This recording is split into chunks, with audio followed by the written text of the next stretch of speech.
Hi, Chris. It's lovely to have you here today. As you know, Fizzle is aimed at music artists who want to start earning online, and we're very grateful that you wanted to join us today so you can tell us a little bit more about you and what you personally do and how you feel about the music industry as a whole. So can you just open up by telling me a little bit about you and how you first got into music? So I finished school back in 2010, and my mum put me on a course at college studying music. And since then, I went through the different courses from level 1 to level 4. Then I went on to university, built up a new UCAS points, managed to get on a university course at the same college, which was good. And then I graduated in 2017 with a music production degree. And I hadn't actually released any music since then. I was only just writing. And I released my first track in 2019. Oh, that's amazing. So your mum's got a lot to do with it then, has she? Yeah, well, if it wasn't for her, I wouldn't be where I am today. So. Yeah, definitely. So obviously on your YouTube channel, is that the one where you posted from 2019 onwards? Yeah. We'll definitely put a link below for anybody that wants to listen to that. But what's something that you do for your creative process when you're thinking about different tracks to do? Do you do lyrics in them, or is it just musical, or what kind of tracks would you say you produce? So the main genre is hip hop, and I've done a few different styles of genres. So I've done chill step and I've done a bit of ballad music, but it's still chill and it still has my sound in it. So I'm not straying away from that. I've collaborated with a singer. She wrote the lyrics and sung, which went down really well. But my main focus is instrumental hip hop tracks with a chopped up vocal on top to make a sort of melody line over the top. Yeah. That's my signature sound. Sometimes I create instrumental tracks of like a main horn instrument, either trumpet or a saxophone over the top. Could be guitar as well, but the horn instrument is what I've really focused on. That, and as well as the chopped up vocals. Yeah, so there's quite a bit of a variety there, isn't there? Of course, we've also discussed that you do these copyright free so people can use them. Obviously, music's big online at the moment, and there is a lot of copyright issues and stuff that people do come across. So it's great that you're providing that, because obviously a lot of people add it sounds in the back of like different videos with all the different social medias and stuff. So I think it's amazing that you are producing it copyright free, obviously with people giving your name in there so that we know who's made it. What would you say, obviously you've been doing it for a while now, what would you say has been your proudest achievement from when you first started doing it up until this point now? I think my proudest achievement was to get 1,000 subscribers on YouTube. When I first started, I never thought I'd reach that number. I didn't really have a plan when I started. I just sort of went with it. And I've grown myself, and I reached another achievement was I reached over 1 million streams on Spotify, which is pretty cool. That's awesome. Yeah.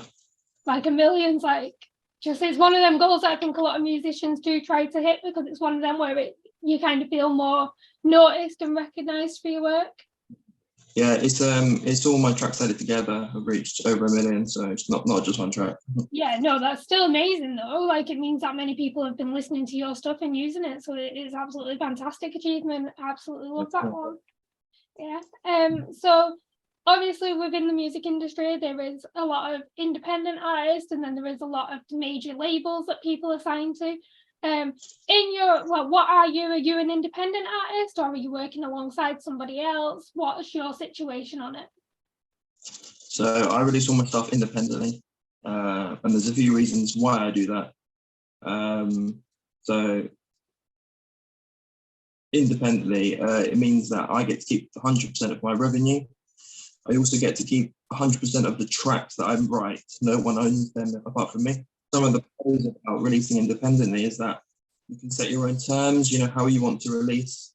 You have the opportunity to send your music for promotion yourself, so you can choose who you want to. You can either pay for ads, but you get to do that with yourself, so you have a lot more freedom. Yeah, those are the main points I got for standing independent. Yeah, so obviously there is a lot of pros for going independent. Do you feel like there's any cons for going independent, or is it just all positive for you? No, there are some cons. So some are that you have to do everything related to the release yourself. So it's just you. If you don't do it, no one else is going to do it for you. Yeah. Promotions, emails, sending to blog writers, sending to content creators, YouTubers, you do the lot. You may need to spend money on your release. This can be also very time consuming, especially if you don't have like a label backing you that would be able to do it for you. Yeah. And you may not have the contacts, agents, promoters, A&R, media, that sort of thing. Yeah. Those are the cons of doing it independently. Yeah, so obviously there is a lot of pros, but it does come with the cons. But I feel like you're probably happy being independent. You've obviously got yourself going quite well. You've got a lot of subscribers. As you said, you've got the 1 million views on Spotify. What do you think you would ever change if a label offered to sign you, or would you stay being independent?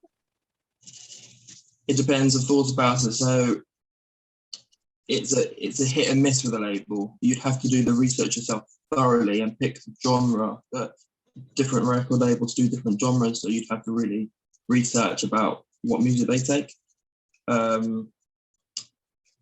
wouldn't release an album straight away with a label. That's too risky. If the album doesn't go anywhere, you've pretty much lost everything. Yeah. I would sign one track and see how it goes. And if it goes well, then maybe you could release another track with them or release an album. But yeah, I wouldn't put forward the album first. I would test the waters and do it with a single first. Yeah. So possibly in the future that is something that you would consider. But at the moment, of course, you're very happy being independent and you get the 100% profits and all. What you want to use your music for, you get to do. Obviously, that is a big thing with people in music, I feel. Yeah. I have a few pros and cons of signing with a label, if you want to hear those. Yeah, of course, go for it. So the pros of signing with a label is that pretty much the music is handled by the record label, so you can just sit back and relax. Promotion events, publicists, interviews, graphics, they handle a lot.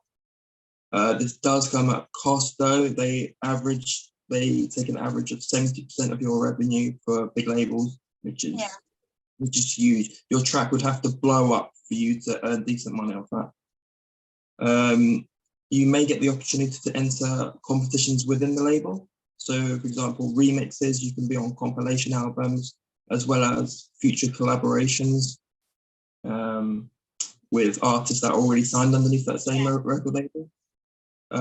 You will get a boost in monthly listeners and streams, depending on how popular the label is. And your music will reach new listeners and that could become potential fans. It would also look good on your portfolio if you were signed to a decent record label. Yeah. You could then approach people for collaborations, and they may take you more seriously. Yeah, so like the social proof aspect of it. Yeah. So, for example, if I said I was signed to Universal Music and I went ahead and messaged the singer saying, "Yeah, would you like to collaborate?" She go, "Oh, this looks right good. I'll work with you." So it looks on your part. The cons about releasing with a record label, as I said, they can average 70% of the revenue signed with them. Yeah. It's a gamble when you sign with a record label. You don't know how well the track could go. It could be a flop, or it could do really well. Yeah. You never know. You can never be certain if the record label is using fake streams or fake followers. That's another thing that you got to be careful of, because they can entice you and go, "Oh yeah, but we got this massive playlist with huge following." But there's a lot of bots online, isn't there, that they kind of get to. But there are websites out there that you can check how much engagement a playlist gets, for example, and it's best to check them. Yeah. And then, depending on the label, they can become quite demanding, depending on the contract signed. So you'd have to really, really read the fine print. because you could tie yourself in and they say, right, we want 3 albums in 3 years, otherwise we'll sue you. So Yeah. you got to really be careful. Yeah, so obviously there is a lot of pros in there because you get like the exposure and people helping you within a team. But of course, like for musicians, I think money is a big issue. It's something that they want to be earning more from. So the taking on average about 70% is really high. I know I've spoken to someone recently and I think they were taking 80% of their money that they'd signed. So it's a lot of money for us. Like, I know you're still paying for like all the team that are going to help you and stuff, and I understand it's fair for them to take a percentage, but at the end of the day, you are the one who would be producing the music, so therefore you should be one getting more money. So yeah, it is like, it's a bit of a minefield, I think, depending on if you are independent or with a label, and it's just one of them where you have to weigh up the pros and cons and decide if more exposure is worth it to lose the percentage that you do. Would you agree with that? Yeah, so there was a record label I had in mind, and they put out so much music. It's just constantly rotating in the playlist. And I've seen where one artist has signed a track, it spiked. It did really well in like the first couple of weeks. You know, we got good listeners. Then it just dropped because it gets dropped from the playlist from the record label. It's just died, and it's just stayed on one number, and the listeners have gone down. And you got to be careful. You know, some record labels will get to know you on a personal level, and the others will just say, right, sign this, right, and then that's it. You don't hear from them again. Yeah, so it's definitely a big thing about research, and if you do go into a label, make sure they are who you want to be working with, because you are in a contract at the end of the day. And as you said, check all the fine print, because if you're not producing what they need you to, then they can just cut you off and then sue you, which is not ideal at all. So do you, like, on the basis of like being signed and being independent, do you feel that musicians overall are like overlooked and underpaid within the industry? Like, for example, like we were saying about the percentage that people get paid for a label, that's kind of underpaid in my opinion, but do you think independent ones are more overlooked though? Yeah, I think people could be paid more for their work. I didn't really research this question. I wasn't prepared for it, so I don't really. No, it's fine. Just like in general, like when I say overlooked, like if you're independent, you don't get as much exposure, and like obviously the people who have a massive following already, they obviously get more exposure to the new people that are coming out, so it's harder for them to promote themselves. Obviously with certain social medias at the moment, you get paid per stream, but it's not all that much, and then obviously you can add adverts, which is another income stream, but unless you're hitting a certain target, is it something that people just starting out would find really hard to break into? If you don't have an idea of what you want to do, then it's going to be really difficult. I decided that I wanted to release copyright free pretty early on in my career, and I went down the route of messaging YouTube channels. So I messaged 20 YouTube channels, and it was the 21st one that said, yeah, we'll use your stuff, and they gave me a really big boost in followers. That's where most of my traffic is coming from. So yeah, that's it really. No, that's fine. I think that's a good point there, though. You had to message over 20 people before you got your first, and I think a lot of times when people are being independent, they have to work the business themselves. They need to realise there'll be rejection, but you have to just keep trying, be consistent, continue to message multiple people, and you will eventually get that even if you do get 20 no's beforehand. So it's just about being consistent. Consistency is not something that I get on well with. I'm not good, especially with like posting stories on Instagram. That's not something that I don't enjoy it, so I tend not to do it. But it can be hard, especially when you need to post every day, and it's like, what can I post today, what can I post then? And then, like you said though, your target is for people to use copyright free, which I think is great, because on Instagram, on TikTok, on Facebook, people are all put like, even I've done it before when I found like a little video and I want to just grab some like background noise.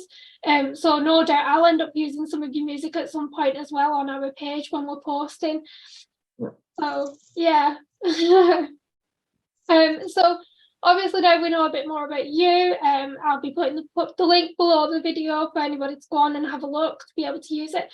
But just a little bit more about yourself. What are your interests like outside of music? What do you do in your spare time? What do you do for fun? So I have a motorbike, so I love riding that, going on trips. Yeah, love that. What else do I do? I don't really do much, really. I'm not very exciting. The weather's pretty good, so been out enjoying the sunshine a lot.